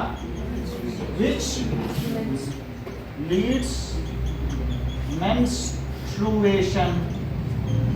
It also ensures that one egg is released by either of ovary every menstrual cycle. If that is pregnancy is restored, then it ensures that no more egg is released. ये सारा काम इसी का है। बहुत सारे काम बताए, एक तो ये बता दिया। It also ensures, और क्या इंश्योर करता है? That कुछ फीमेल कभी कभी क्या करती हैं कि मेंस्ट्रुएशन में पूजा नहीं करती हैं, ऐसा होता है, तो वो लोग बाजार से प्रोजेस्टेरोन भी खरीद लाती हैं कि मतलब ये शेड करता है ना, तो प्रोजेस्टेरोन का एंटी खरीद लाती हैं कि प्रोजेस्टेरोन को जो दबा दे, प्रोजेस्टेरोन का काम इनएक्टिवेट करने के लिए, फिर वो क्या होगा? वो शेड नहीं कर पाएगा, तो उससे क्या होता है? डिले इन मेंस्ट्रुएशन हो जाता है। तो ऐसी टेबलेट आती है कि डिले करना चाहे मेंस्ट्रुएशन में, तो वो एंटी प्रोजेस्टेरोन ले आएंगे, ये रिलीज ना होने पाए। तो it also ensures that only one egg is released by either of ovary. हाँ, अगर कुछ भी इधर उधर की चाहे मालाड या कोई भी टेबलेट खाई जाए, जो क्या करें, एक तरीके का हम लोग कंट्रासेप्टिव मेथड है ना, सम जो हमारी सोसाइटी है पूरी तरीके से ऑर्थोडॉक्स है, it thinks that the complete discretion or responsibility of contraception lies over female only. Even वो फीमेल को डांटते भी हैं कि कैसे प्रेगनेंसी हो गई, तुमने क्या कोई मीजर नहीं लिया। However, such oral pills are very dangerous because the female reproductive system is very delicate. If you are unbalancing the hormone, अपनी तरफ से एस्ट्रोजन ले लिया, प्रोजेस्टेरोन ले लिया, तो पूरा साइकिल गड़बड़ हो जाएगा, फिर जो भी बच्चा होगा भी उसमें it leads to complexity, complications हो जाएंगे। तो इस तरीके का बहुत हमारे घर में भी लेते थे और हमने देखा भी है कि इसके बड़े बुरे प्रभाव हैं, पिंपल्स हो जाएंगे, इरिटेशन हो जाएगा, तो अच्छी चीज़ नहीं है। तो बेटर मेथड तो कंडोम ही कहा जाता है, जो कि फिजिकल बैरियर भी है और साथ में हमको ये एसटीडी यानी सेक्सुअली ट्रांसमिटेड डिसीज से भी बचाता है, और फीमेल के ऊपर कोई ऐसी रिस्पॉन्सिबिलिटी नहीं लेनी चाहिए। Only one egg is release by either of ovary, इससे चेहरे की सुंदरता भी जाती रहती है। Release by either of ovary in each menstrual cycle.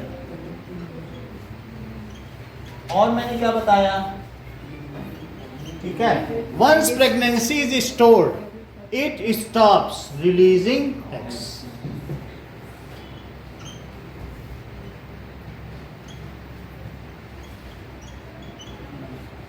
is restored word ठीक है, then it pregnancy occurs।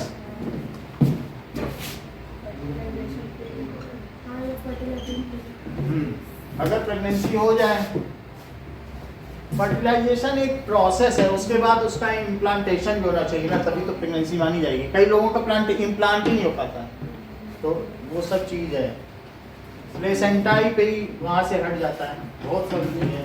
तो अकर्स तब क्या होगा बोलो, then it stops releasing eggs, यानी ये फॉलिक एसिड को ही हटा देगा, फॉलिक एसिड ही ना रिलीज हो, फॉलिक एसिड से ही तो मैच्योर होता था, उसको काट देगा।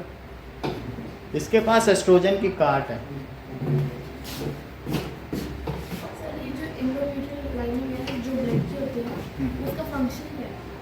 क्या एंडोमेट्रियम लाइनिंग क्या है, ये सिलिएटेड है, तो इसमें क्या होगा, इसी में प्लेसेंटल डिस्क होगी, तो उसी में ही एम्ब्रियो जो कि मल्टी सेलुलर है, 8 डिवीजन हो गया एम्ब्रियो का। अब इसमें बच्चा, इसमें एंडोमेट्रियम लाइनिंग डिस्क है, ये इस तरीके की लाइनिंग है, और यहाँ पीछे से ब्लड आ रहा है, तो इससे एक्सचेंज होगा। और ये पूरा यूट्रस है ना, तो यूट्रस में ये जो चीज़ बढ़ेगी, ये बल्बियोनिक बैलून है, ये बल्बियोनिक बैलून में इसके अंदर फ्लूइड भी भरा हुआ है, तो बच्चा फ्लोट करता है। ऐसे नहीं कि यूट्रस में रहता नहीं है, वो अंदर कई बार गाय के बच्चे होते हैं तो बहुत सारा पानी भी गिरता है ना, तो ये बच्चा इसमें फ्लोट करेगा उस liquid. And everything taking nutrition from mother's body and discharging that is all the waste to mother's body, तो ये सब उसी में होगा। ये चीज इट स्टॉप्स रिलीजिंग, इतनी बात समझ में आ गई इनके क्या क्या पर्पस है। अब जरा देखें कि हमारे एक्सोक्राइन हो गया, बहिस्रावी ग्रंथि, अंतःस्रावी ग्रंथि हो गई। अब हम देखेंगे नर्वस सिस्टम। नर्वस सिस्टम दो तरीके के हैं, कौन कौन से तरीके के हैं, दैट इज ये central nervous system CNS and PNS। तो सेंट्रल एंड पेरिफेरल, पेरिफेरल की स्पेलिंग देखिए, ये था पेरिफेरल में वही आना चाहिए। सेंट्रल नर्वस सिस्टम में ब्रेन आएगा और स्पाइनल, जबकि पेरिफेरल में ये सब सेंसरी न्यूरॉन्स, मोटर न्यूरॉन्स, ये सब आ जाएंगे। Sensory neurons, motor neurons. Sensory neurons क्या होते हैं, ये जो हमारे बॉडी के टर्मिनल या सेंसस से शुरू होंगे, है ना, and ultimately ends either eight brain और एट स्पाइनल कॉर्ड। जबकि motor neuron starts from brain या स्पाइन से एंड मसल्स, एफेक्टर मसल तक जाते हैं। अब देखो, तो जो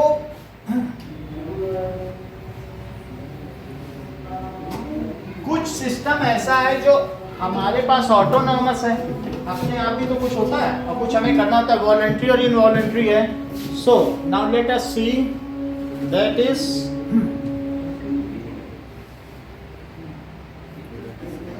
flow chart of nervous system. इसका सिस्टम देखिए क्या है,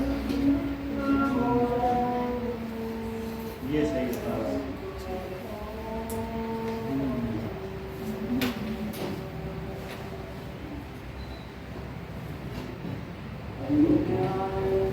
नाउ नर्वस सिस्टम CNS और PNS है, पेरिफेरल, तो इसमें क्या क्या चीजें दी गई हैं, स्पाइनल कॉर्ड है, ब्रेन स्टेम उतना तो देखने की जरूरत नहीं है। एक ऑटोनॉमिक है और दूसरा क्या है, सोमैटिक। इसको देख लें, ऑटोनॉमिक। और फिर देखो ऑटोनॉमिक का भी दिया है।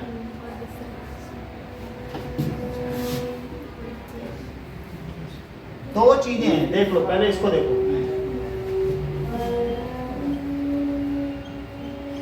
ऑटोनॉमिक, सोमा का मतलब बॉडी होता है। सोमा मीन्स जो बॉडी है, सोमा सेल। अब देखो, तो ऑटोनॉमस नर्वस सिस्टम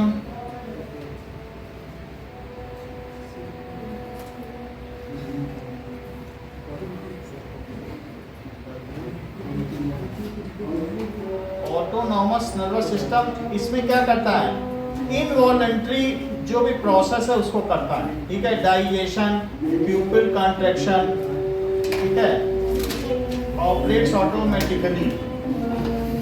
ये देखिए, इट इज इनवॉलंटरी। तो वॉकिंग चीज किसमें आएगी? अच्छा, इस वॉकिंग तो सोमैटिक में आएगी। वो उसी में आएगी जो हमारे ये कौन से ऑर्गन में काम करता है। It is involuntary and acts on visceral organs.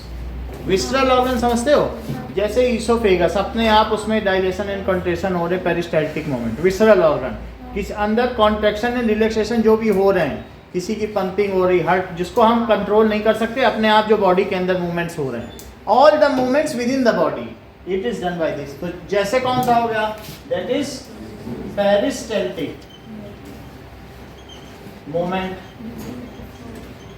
Peristaltic movement of oesophagus. इसके अलावा दैट इज ये रेगुलेटिंग द साइज ऑफ प्यूपिल, उसको हम लोग कुछ नहीं करते, अभी देख लेते हैं। Size of प्यूपिल, pumping of heart को भी करेगा,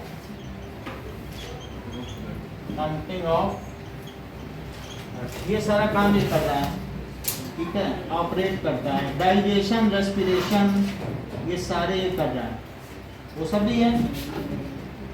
अब इसमें देखो, इसके ऑटोनॉमस के सोमैटिक का क्या मतलब है कि it is voluntary action. Voluntary जो तुम अपने, ये सब क्या है हम लोगों के अपेंडेजेस, जो शरीर के बाहर निकला है उसको क्या कहते हैं, अपेंडेजेस। तो ये 4 लिम्स हैं और ये हिंड लिम्स हैं, आगे के पैर और ये पीछे। हम लोग टेट्रापोडल हैं, 4 पैरों वाले प्राणी। तो ये 4 लिम्स हैं और ये सब बॉडी से जो बाहर है उनको अपेंडेजेस कहते हैं, ठीक है। तो ये क्या है, काम करता है वॉलंटरी एक्शन। वॉलंटरी तो तुम समझ सकते हो, वॉकिंग जैसे। तो अभी तक, अब आगे क्वेश्चन बनेगा, इसके 2 काम हैं, सिंपैथेटिक और पैरा सिंपैथेटिक। उनके काम समझो जरा, वही पैरा सिंपैथेटिक आएगा। So sympathetic nervous system that is fight और flight, prepares the body for fight और फ्लाइट।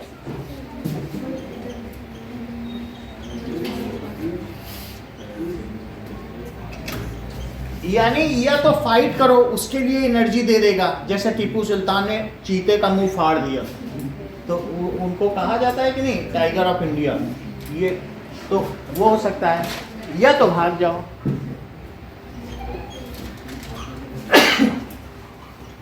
और फाइट और फ्लाइट, इतना बस समझ लीजिए सिंपैथेटिक नर्वस सिस्टम। और पैरासिम्पैथेटिक क्या है, सो प्रिपेयर, इसका मतलब है, वैसे तो हम लोगों ने देख लिया, चाहे इसमें डाइजेशन भी आ रहा है, सब कुछ आ रहा है, तो वास्तव में एंडोक्राइन का ही ये डिपार्टमेंट है। एंडोक्राइन ही रेगुलेट करती है, तो कुछ करती है। तो उस एंडोक्राइन में एड्रीनल ने ये काम संभाल लिया है। नर्वस, मतलब आप देखो, वैसे ही इनको नर्वस सिस्टम में ये नहीं डालना चाहिए, हार्मोनल में होना चाहिए ना एंडोक्राइन में। तो कुछ ना कुछ इसका काम होगा, नर्व्स भी इसमें काम है। देखो ऐसा होगा कि एंडोक्राइन जब कुछ करेगी, रिलीज कर दिया उसने एड्रेनलिन हार्मोन, उस हार्मोन से अब नर्व्स एक्टिवेट हो सकते हैं। ऐसा सिंपली ये नहीं है कि हार्मोन ही करेगा, हो सकता है उसमें कुछ नर्व्स के भी काम हो, इधर से उधर संदेश पहुंचाना, माइंड को कुछ ऐसी चीजें करना होगा जिसमें नर्व्स इन्वॉल्व होंगी। तो उन सब के साथ में ये इंटेलिजेंट रिस्पॉन्स प्रोड्यूस करेगा कि यहाँ से प्रीवियस हिस्ट्री को एक्युमुलेट कर लेगा, भाग जाना ठीक है, ये ऐसा दिख रहा है, ये सांप हो सकता है, यहाँ से भागो। तो इन सब चीज़ों को देखकर जो भी ऐसा काम होगा, एक तरीके का ये रिफ्लेक्स एक्शन ही है जो अचानक हो जाए। अब देखिए, इसका मतलब है जो पैरासिम्पैथेटिक नर्वस सिस्टम है, ये calms the body and helps body to conserve energy. कई बार ऐसा होता है कि पैरासिम्पैथेटिक नर्वस सिस्टम ये एनर्जी को यूटिलाइज करेगा कि भागो सारी, और वो क्या करेगा, कई बार हम क्या करते हैं, फिर से एक्टिवेट होने के लिए थोड़ी देर रेस्ट करते हैं, तो उस समय हमारा पैरासिम्पैथेटिक नर्वस सिस्टम होता है जो हमारी बॉडी में एनर्जी को कंजर्व रहने देता है, हमेशा काम में नहीं लगाए रखता है। तो parasympathetic system calms the body and helps body to conserve energy for new actions। ये क्वेश्चन आया है, parasympathetic nervous system, it calms body and helps it to conserve energy. अब 3 चीजों के काम और पूछे जाएंगे आप। एक तो मुझे बता दीजिए फोर ब्रेन का पर्पस क्या है। तो इंफॉर्मेशन स्टोर करता है और हमें मेन थिंकिंग पार्ट होता है ब्रेन का, साथ में वो हाईली कॉइल्ड होता है ताकि large amount of information store कर सके। उसके 3 पार्ट क्या क्या हैं? फोर ब्रेन के 3 पार्ट हैं, एक सेरिब्रम है और सेरिब्रम बोलो।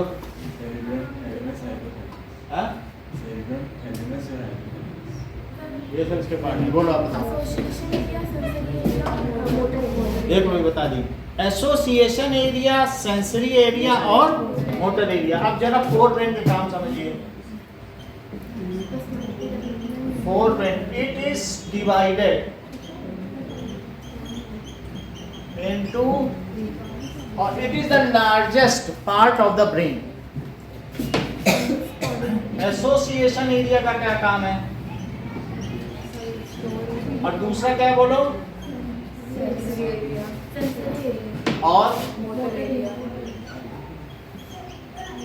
और मोटर एरिया।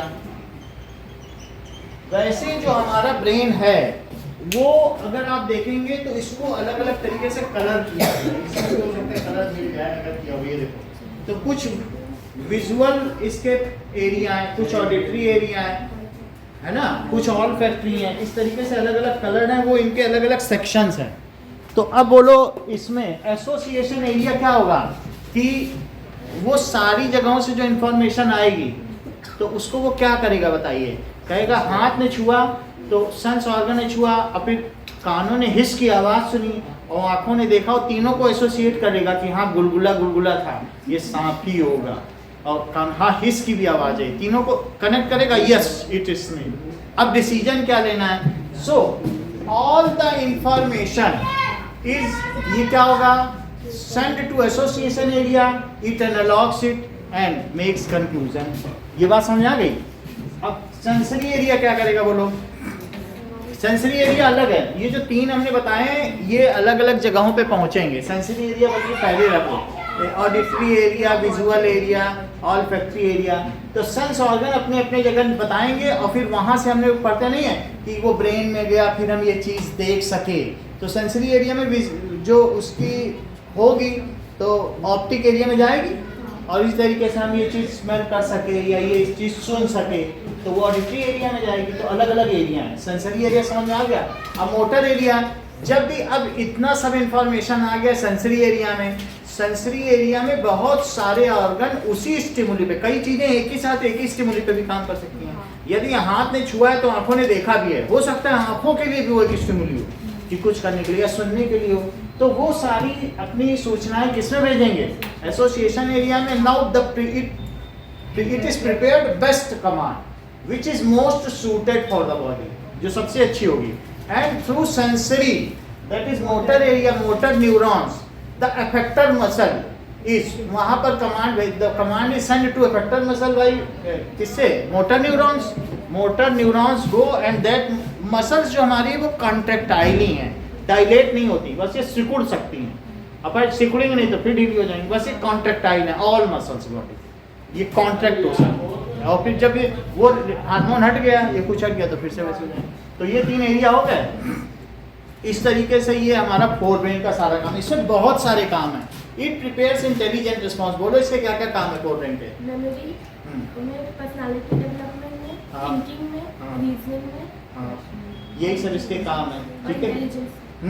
इंटेलिजेंस, ये सारे इसके काम है। अब देखो एकलव्य मिड ब्रेन का काम बताओ। वॉलंटरी एक्शन जैसे काफी क्या क्या काम है मिड ब्रेन? ब्लड प्रेशर का, इसको चेक कर लेते हैं एक बार। All आपको actions above that count. और इन्वॉल्वमेंट, रिफ्लेक्स सेक्शन तो नहीं बतानी है। Sides of pupil. Function of midbrain देख लेते हैं। तो Next से ऊपर वाले सारे. Mid brain is known mesencephalon, it is a part of central nervous system. इसके क्या क्या काम हो सकते हैं? That is sleep, information passage way, body and head movement, neck movement, ये सही बता रहे हैं। और विजुअल एंड Next ऑडियो, से ऊपर वाले. इसमें कुछ और दे रहे हैं। टेम्परेचर रेगुलेशन भी बता रहा है, फिर से देखो। मिड ब्रेन बुक में क्या दिया है इसका काम? इसमें इन्वॉल्व, देखो ये mid brain functions as a relay system transmitting information for vision and hearing. It plays an important role in motor movement, pain and the sleep. The mid brain is called, book में क्या दिया है? Involuntary action above नेक ना, हाँ यही है। सो जैसे कि रिफ्लेक्स एक्शन कुछ है ऐसे कर लिया, बस यही है। सो इन वॉलंटरी एक्शंस अबव नेक। अब देखो, अब तीसरी चीज है हिंड ब्रेन। हिंड ब्रेन के 3 कौन कौन से हैं? मेड्यूला का पूरा नाम क्या है? ऑब्लांगाटा। और तीसरा क्या है? That is cerebellum.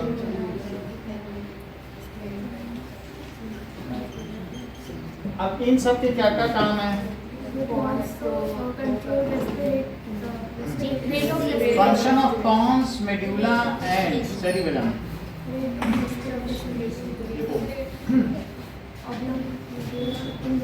Middle portion, this is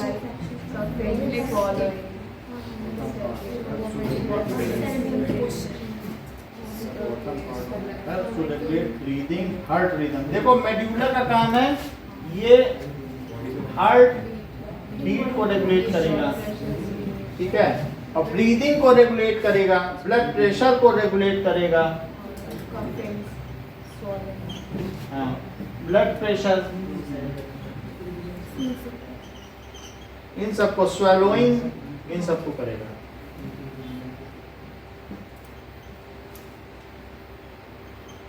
जबकि पॉन्स का कुछ ठीक ठीक है।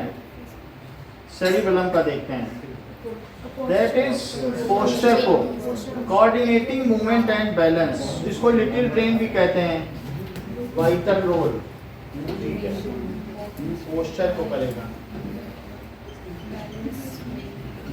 और लिखा है that is coordinating movement and balance. और दैट इज पॉन्स का क्या काम है? पॉन्स का काम देख लेते हैं। रेस्पिरेटरी सिस्टम ना, रेट ऑफ रेस्पिरेशन। वॉमिटिंग को कौन करता है?